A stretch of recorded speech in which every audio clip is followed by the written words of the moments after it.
Good morning, dear students. In our last class, we have discussed about leaves and its venation like reticulate venation and parallel venation. Today, we are going to discuss some functions of leaf. Let us start with an activity.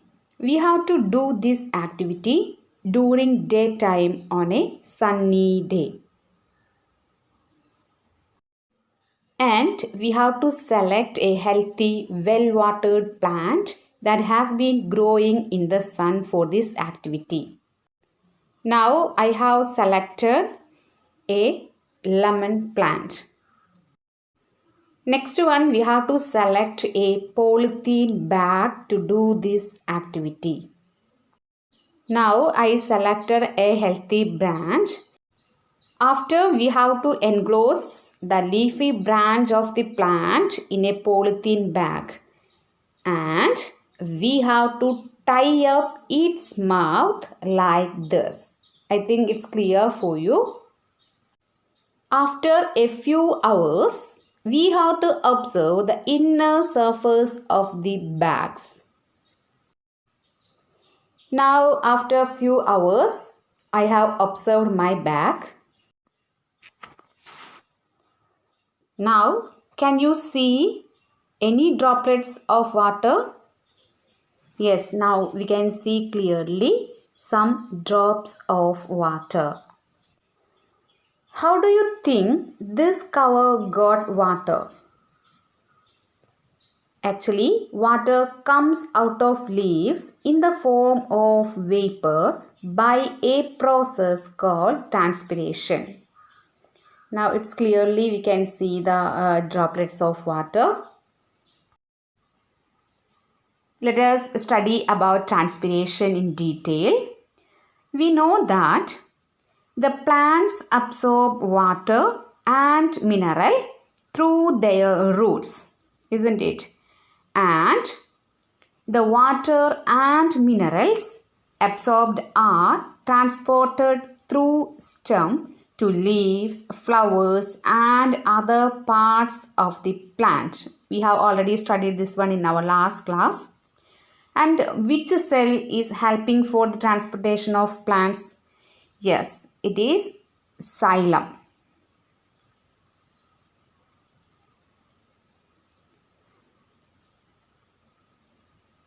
The excess water absorbed by the plants is lost through the stomata present in the leaves in the form of water vapor.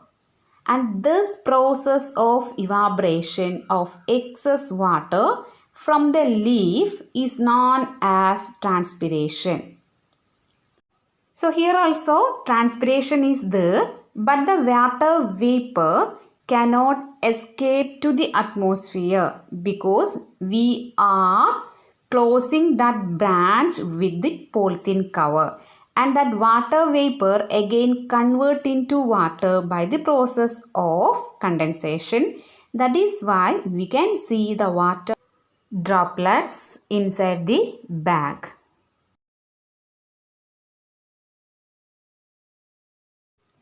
Next activity, testing for the presence of starch. Starch means food. Okay. First of all, we have to boil water in a beaker. To the boiled water, we have to add a green leaf. Okay, boil it continuously. And after, we have to take the leaf from the boiled water to a test tube containing alcohol. Now the test tube contains this leaf and alcohol, and we have to place that one in the beaker containing hot water and heat it. Heat the beaker till all the green color from the leaf comes out into the spirit in the test tube. And after, take out the leaf carefully and wash it in water.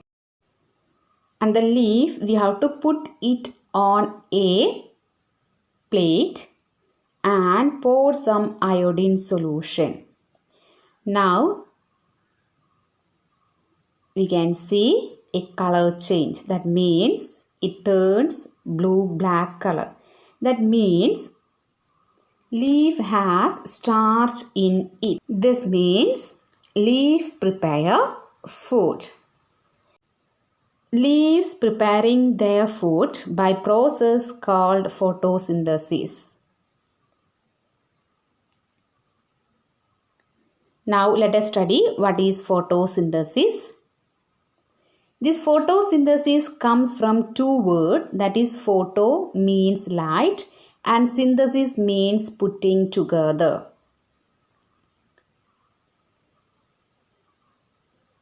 During photosynthesis, the leaves trap sunlight and use it make sugar molecules like starch. Light energy is changed into chemical energy which is stored in the starch molecules. To carry out this process, plants require four things. The first one, light energy. Second one, chlorophyll. Third one, carbon dioxide. And fourth one, water. Do you know what is chlorophyll? Chlorophyll is a green pigment found in chloroplast present in the cells of leaves. And we have already told that carbon dioxide and water serves the raw materials for photosynthesis. Actually, plants absorb carbon dioxide from the air. The carbon dioxide enters plants through pores called stomata. This stomata present on the surface of the leaves. So here for photosynthesis, plants need sunlight, chlorophyll, water and carbon dioxide, and it releases oxygen to the atmosphere. Today we have studied two topics, photosynthesis and transpiration. And today's activity, you have to do this transpiration activity in your home and send me the video. So, thank you.